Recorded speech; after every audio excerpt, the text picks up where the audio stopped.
지난주일에 요셉의 꿈에 관련해서 설교했습니다. 형들은 요셉이 아버지의 심부름으로 양치는 곳으로 오는 것을 보고 죽이기로 작심을 했습니다. 그들이 그렇게 하기로 모의한 것은 평소에 요셉이 밉보인데도 원인이 있었어요. 평소에 많이 밉보였지요. 하지만 그들이 죽이기로 결심한 것은 요셉의 꿈과 직접적인 관련이 있습니다. 요셉이 꿈에 형들이 자기에게 절하고 복종했는데 그 말을 했기 때문이었습니다. 형들은 그 꿈 얘기를 듣고 화가 났거든요. 성경에는 그 꿈 얘기를 들은 계기로 해서 더욱 미워하게 됐다라고도 말씀합니다. 또 한 가지, 질투심에 사로잡혔다, 시기했다라고도 말해요. 그만큼 꿈 얘기는 형들을 아주 크게 자극했습니다.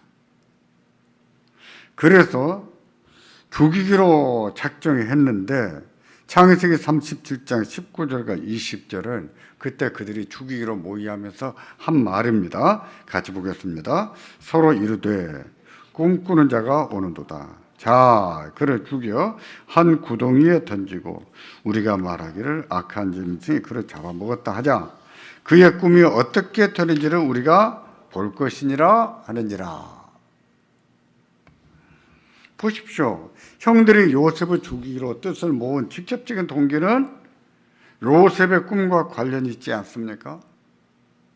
그랬습니다. 그들은 요셉을 죽이면 그의 꿈이 어떻게 되는지 보자고 했어요. 그 말은 무엇입니까? 요셉의 꿈이 이루어지지 못하도록 하겠다는 것이죠. 요셉을 죽여서 요셉의 꿈이 이루어지지 못하도록 하겠다는 겁니다.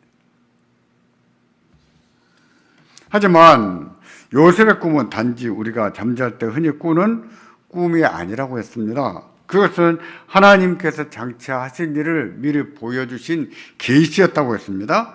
같은 꿈을 두 번 꾸게 하신 것도 하나님이 하실 일을 분명하게 보여주신 거예요.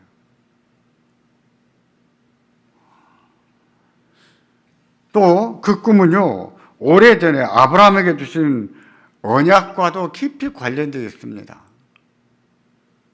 아브라함에게 주신 언약을 요셉을 통해서 이루시겠다고 하는 내용을 랩하고 있는 거예요.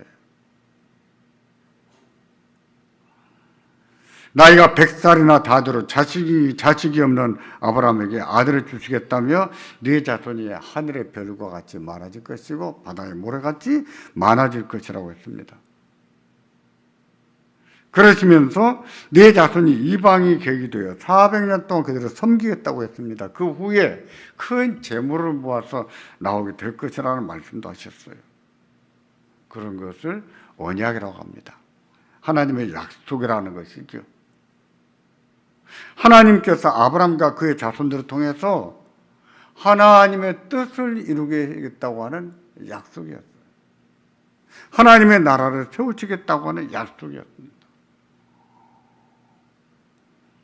물론 여기에서 자손은 혈통적인 자손이 아닙니다. 언약의 자손입니다. 하나님께서 선택하시고 하나님을 믿는 믿음의 자손들을 말합니다. 그들을 통해서 하나님 말씀으로 다스리는 나라, 하나님이 다스리는 나라, 그런 나라를 세우시겠다고 약속을 주셨는데 그것을 요셉을 통해서 성취해 나가실 것을 미리 보여주신 꿈이었죠. 그런데 요셉을 죽이자고요? 요셉을 죽여서 그 꿈이 어떻게 되는지 보자고요? 그런 발상 자체가 하나님의 뜻을 거스르는 것입니다. 아무리 몰랐다고 해도 그 꿈이 하나님의 계시라는 것을 몰랐다고 해도 그것은요, 기본적으로 해서는 안 될 짓이에요. 그렇잖아요? 사람을 죽여서 그 꿈이 어떻게 되는가 보자. 그런 것은요, 해서는 안 될 짓이에요. 그럼에도 그 일을 실행하기로 한 것은요, 그들이 알았던 몰랐던 인식했던 못했던 하나님의 뜻에 대적하기로 작심한 겁니다. 우리도 살면서 그럴 수 있다는 사실을 알고 조심해야 됩니다. 아무리 억울하고 아무리 화가 나도 해서는 안 될 말이 있고 해서는 안 될 짓이 있는 것을 기억하고 살아야 됩니다. 그럼에도 한다면 그것 자체로 하나님의 뜻을 거스르는 게 될 수가 있어요.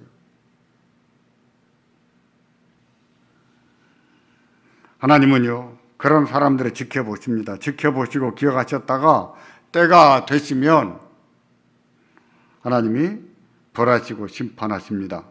형들도 훗날 요셉 앞에 무릎을 꿇었을 때 그가 요셉인 줄 몰랐어요. 그때 그들 마음속에 우리가 왜 이런 고통을 받는가, 왜 받는다고 했습니까? 그때 요셉을 생각했어요. 그때 우리가 우리 동생을 모질게 하고 우리 동생을 팔아먹더니만 이에 하나님 우리에게 벌어주시는갑다라고 생각했습니다. 맞습니다. 그렇게 된 거예요. 하나님의 심판이 있다는 뜻입니다. 하나님이 가만히 계신 것 같아도 세상을 다스리고 계신다는 사실이에요. 적어도 우리가 하나님을 믿는다면 그런 사실을 늘 인식하고 살아야 됩니다.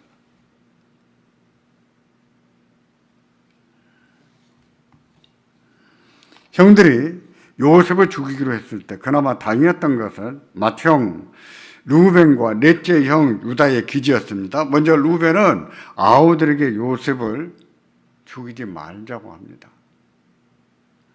우리가 그의 생명을 해치지 말자고 했어요. 이어서 좀 더 강한 어조로 말합니다. 첫 번째는 우리가 하지 말자라고 했다면 두 번째는 명령형으로 말하는데 37장 22절이에요. 피를 흘리지 말라. 그를 광야 그 구덩이에 던지고 손을 그에게 대지 말라 하니 이는 그가 요셉을 그들의 손에서 구출하여 그의 아버지에게로 돌려보내려 함이었더라. 루벤의 의중이 나와 있습니다. 루벤이 한 말과 루벤의 의중이 나왔어요. 그 구덩이라고 말한 것은요, 다른 동생들이 그 구덩이 다 알고 있는 구덩이에요. 그 구덩이에는 물이 없다는 것도 다 아는 구덩이에요. 깊지만 물이 없습니다.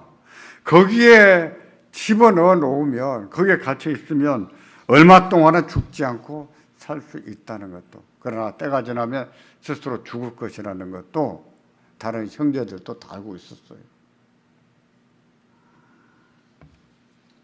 하지만 루벤의 의중은 무엇이었습니까? 거기에 던져뒀다가 다른 동생들이 양들을 돌보러 이동하면 그때 루벤이 구출할 생각이었어요. 구출해서 아버지께로 돌려보낼 생각이었습니다.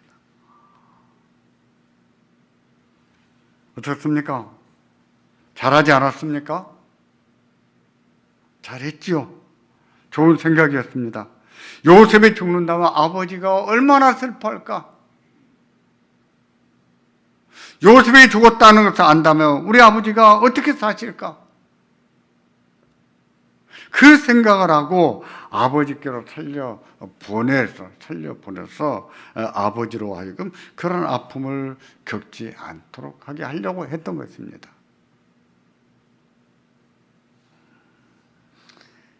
그것을 굳이 믿음으로 한 말이었다 아니었다 하고 논할 필요는 없습니다. 예수를 믿지를 않아도 그렇게 해야 되는데 예수를 경외하는 사람이라면 마땅히 구해낼 방도를 만들어야죠.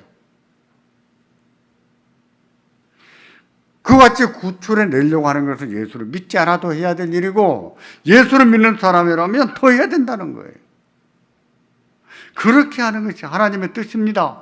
예수를 믿는 자로서 어떻게 해서든지 살려내려고 한다면 그 마음이 믿음의 마음이지요. 그런 점에서 루벤이 믿음으로 한 말이었다 아니었다 이런 걸로 논할 필요가 없다는 것입니다. 하지만 아쉽습니다. 동생들을 꾸짖고 보다 적극적으로 요셉을 보호할 수 있는 위치, 그런 입장이었다고 생각이 되는데 그렇게 하지 않았다는 점이 아쉬워요. 루벤이 왜 이렇게밖에 못했는지 이해가 안 됩니다. 다른 동생들이 죽이려고 하는 분노심이 너무 많은 것을 의식해서 그랬었는지 알 수가 없어요. 하지만 마지로서, 큰 형으로서 동생을 죽이려고 하는 다른 형제들을 꾸짖고 보다 적극적으로 요셉을 보호를 해도 할 수 있는 입장이었거든요. 아무리 다른 동생들이 화가 나 있어도. 그런 점에서 루벤의 의중은 알지만은 루벤을 칭찬할 만하지는 못합니다.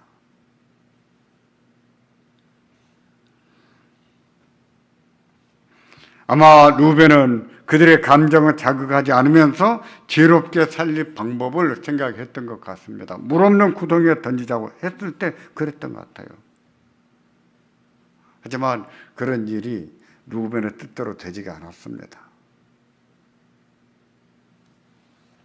요셉의 넷째 종 유다와 루벤은 사전에 교감하지 않았지만 그들의 마음은 같아요. 그들 역시 요셉을 살리고 싶었습니다. 그러나 살려도 아버지께로 돌려보내는 방식이 아니라 우선 살리기만 하자, 살리고만 보자 하는 생각이었어요. 마침 지나가는 대상들을 보고 다른 형제들에게 우리가 동생을 죽일 필요가 뭐 있겠느냐 하면서 노예로 팔 것을 제안합니다.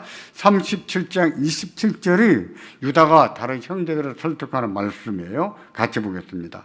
자, 그를 이스마엘 사람들에게 팔고 그에게 우리 손을 대지 말자. 그는 우리의 동생이요 우리 혈육이니라 하며 그의 형제들이 청종하였더라. 루벤의 피를 흘리는 짓을 해서는 안 된다는 점을 강조했다면 유다는 그가 동생의 혈육이라는 점을 강조했습니다. 다행히도 다른 형제들은 유다의 제안을 받아들였어요. 그렇게 해서 요셉을 끌어내서 이스마엘 대상들에게 팔아 넘겼습니다. 참고로 본문에 그때 이스마엘 사람들에게 팔았다라고도 하고 미디안 사람에게 팔았다라고도 하는데 미디안과 이스마엘은요 둘 다가 아브라함의 자손들이에요. 어머니가 다르지요. 어머니가 다를 뿐 아브라함의 자손들입니다. 그들 부족은 가까이 지내지 않았었는가, 어쩌면 섞여 지내지 않았었는가 이렇게 볼 수 있어요. 왜냐하면 분명히 부족이 다른데 교차해서 사용했기 때문에 그렇게 이해할 수 있다는 겁니다. 요셉은 그렇게 해서 노예로 팔려갔습니다. 어떻습니까? 유다도 잘하지 않았습니까? 다른 형제들의 분노를 사귀면서 요셉을 구출하라고 했으니 참 그나마 잘했다라고 말할 수 있지 않겠어요? 그러나 역시 아쉬움이 남는데 그것은 루벤의 경우가 같습니다. 좀 더 강력하게 그런 짓을 하지 못하도록 제지하고 요셉을 살려냈어야지요. 그랬으면 얼마나 좋았겠어요. 그렇게 하지 못한 점이 아쉽다는 점입니다. 그런 점에서 유다도 칭찬을 받을 수는 없지요. 하지만요, 그게 인간의 한계인 것을 알아야 됩니다. 다른 형제들을 꾸짖고 요셉을 살려냈더라면 정말 잘했다고 칭찬을 받았을 것인데 그렇게 하지 않은 것은, 못한 것은 아쉽지만 안타깝게도 그게 인간이라는 거예요. 인간의 한계라는 거예요. 사람이 모든 일을 다 잘하지는 못합니다. 어떤 일은 완벽하게 잘할 때가 있지만 어떤 일은 그렇지 못하기도 해요. 어떤 경우는 입에 침이 마를 만큼 칭찬해 주고 싶을 정도로 잘하지만 어떤 경우는 왜 그렇게 했는지 답답할 만큼 잘 못하기도 해요. 사람이 그렇습니다. 사람이 그래요. 우리도 그렇지 않습니까? 어떤 때는 믿음이 충만해서 믿음으로 할 때가 있는가 하면 어떨 때는 내 믿음이 이것밖에 안 되는가? 자괴감이 들 만큼 믿음으로 행하지 못할 수 있지 않습니까? 인간이 그렇다는 거예요. 만일 루벤이나 유다가 다른 형제들의 분노와 죽이기로 결심한 가운데서도 요셉을 구원해 냈더라면 그 믿음은 정말 돋보였을 거예요. 찬란하게 빛났을 겁니다. 믿음에는 그런 힘이 있거든요. 그런 능력이 있거든요.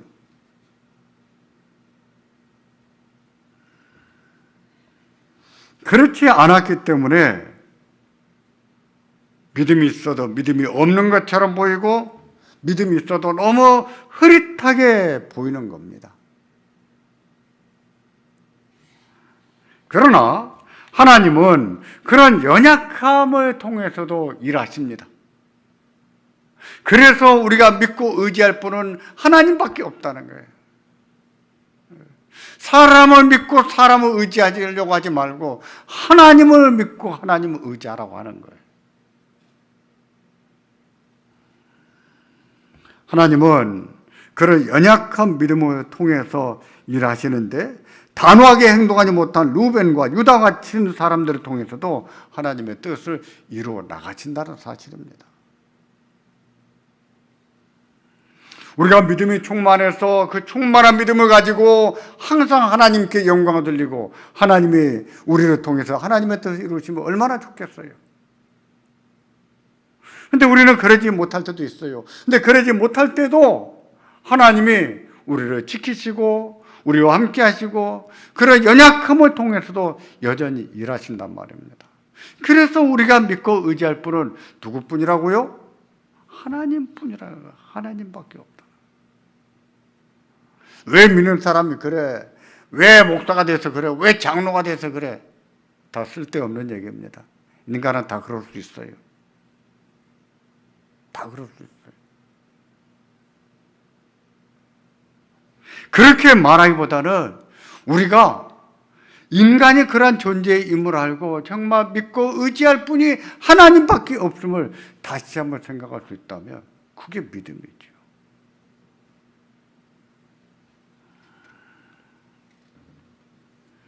요셉을 물 없는 구덩이에 던지는 것밖에 못했어도 또 애굽에 노예로 파는 것밖에는 못했어도 하나님은요 그걸 통해서도 하나님의 뜻을 이루어 나가십니다. 하나님은 하나님이세요.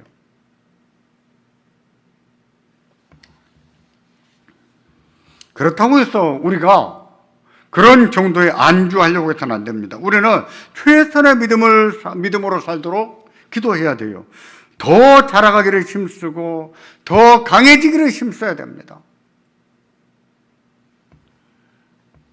어떤 경우든지 믿음은 하나님을 기쁘시게 하는 방식으로 작동해야 됩니다. 하나님 말씀에 순종하는 방식으로 작동해야 돼요. 세상에 빛이 되고 소금으로 찬란하게 빛나는 방식으로 작동해야 되는 거예요. 그래야 할 때 그 믿음을 통해서 하나님께 영광을 돌릴 수 있고 또 우리의 소명도 다 감당할 수가 있는 것입니다. 노예로 팔려간 요셉을 보실까요? 요셉은 좌절했을 것입니다. 구덩이에서 빠져나오긴 했지만 자기가 인신매매를 당한 것을 알 때 얼마나 배신감을 느꼈고 얼마나 서글펐을까요? 얼마나 두렵고 얼마나 무서웠을까요? 그게 다른 사람들도 아니고 형들 때문에 형들에게 당한 겁니다. 그런 기가 막힌 일이 요셉에게 일어났습니다. 애굽으로 간 후에는 보디발의 집에 노예로 살았고 노예로 살다가 오해를 받아서 감옥살이도 했습니다. 억울하지만 자기가 할 수 있는 일이 아무것도 없는 거예요. 아무리 변명해도 아무리 해명해도 통하지가 않는 세상입니다. 정말 무력한 삶을 사는 것이죠.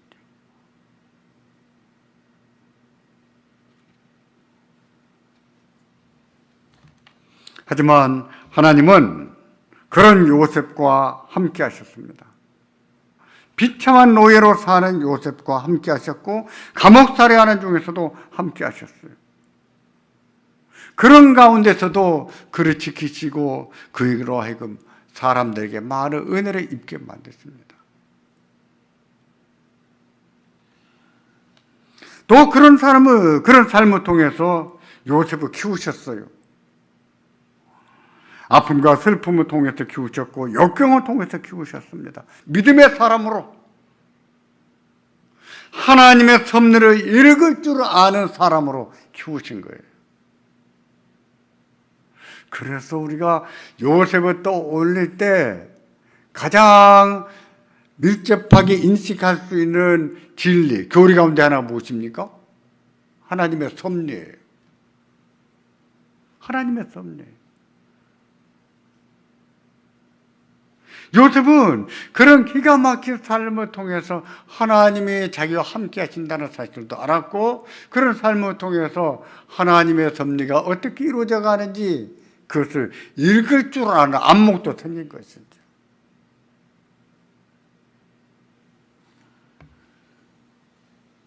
그와 같이 하나님이 함께 하신다는 사실은 무엇을 의미할까요? 사람이 어떻게 하든지 어떤 처지에 있든지 하나님께서 다스리신다는 사실을 의미하는 거예요. 하나님이 다스리신다. 하나님께서 하나님의 나라를 세우신다는 것을 의미합니다. 왜냐하면 그것은 아브라함에게 주신 언약과 밀접하게 관련되어 있기 때문이에요.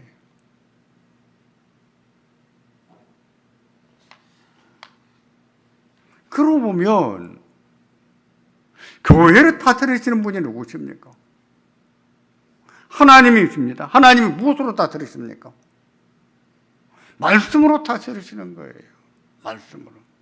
교회의 모든 권위는 말씀에서 나오는 거예요. 목사에게서 나온 것도 아니고 당회에서 나오는 것도 아니에요.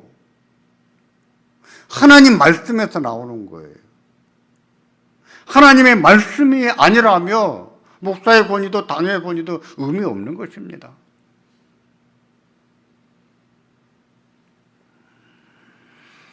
하나님께서 아브라함을 부르시고 하나님이 지시하신 땅으로 가라고 하실 때 큰 민족을 이루겠다고 하셨습니다. 그리고 함께 하겠다고 약속하셨죠. 그렇게 함으로 하나님이 세우시는 나라, 하나님 말씀으로 다스리시는 나라를 세우시겠다고 하신 거예요. 그게 무엇입니까? 교회예요. 이 땅에 존재하는 하나님의 나라. 따라서 하나님께서 요셉이 어디로 가든지 함께 하셨다는 것은 하나님께서 약속하신 말씀을 이루어 가신 것으로 우리는 알아봐야 됩니다. 하나님이 아브라함에게 하셨던 말씀을 이렇게 이루시는구나. 그걸 알아볼 수 있어야 된단 말이에요. 요셉도 그런 사실을 알았습니다. 훗날 자신의 생애를 돌이켜보면서 자기에게 일어났던 일들, 어떻게 형들이 나한테 그럴 수가 있단 말인가. 자기가 노예로 팔려왔던 일들, 그 억울한 일을 당했던 일들, 그러면서도 하나님이 또다시 꿈을 주시고 그래서 애굽의 총리가 됐다. 이 모든 일들을 돌이켜보면서 하나님은 왜 이런 일을 통해서 나에게 이렇게 하시는가. 하나님의 섭리를 알아본 거예요. 창세기 45장 7절과 8절이 바로 그 말씀인데 다시 한번 보겠습니다. 하나님이 큰 구원으로 당신들의 생명을 보존하고 당신의 후손을 세상에 두시려고 나를 당신들보다 먼저 보내셨나니 그런즉 나를 이리로 보낸 이는 당신들이 아니요 하나님이시라. 하나님의 나를 바로에게 아버지로 삼으시고 그 온 집의 주로 삼으시며 애굽의 온 땅의 통치자로 삼으셨나이다. 누가 하셨다고요? 하나님이 하셨다고 했습니다. 하나님께서 자기 백성을 구원하시려고. 하나님이 자기 백성들을 키우기 위해서 하나님이 하셨다는 거예요. 그렇습니다. 하나님은 자기의 말씀대로 자기 백성들을 다스리십니다. 지키십니다. 하나님의 나라는 그렇게 세워지는 거예요. 하나님이 세우시는 거예요. 하나님 말씀으로 세워나가는 겁니다. 그게 교회입니다. 왜 교회가 말씀 중심, 하나님 중심이어야 됩니까? 하나님께서 머리시고 하나님이 말씀으로 다스리시기 때문이에요.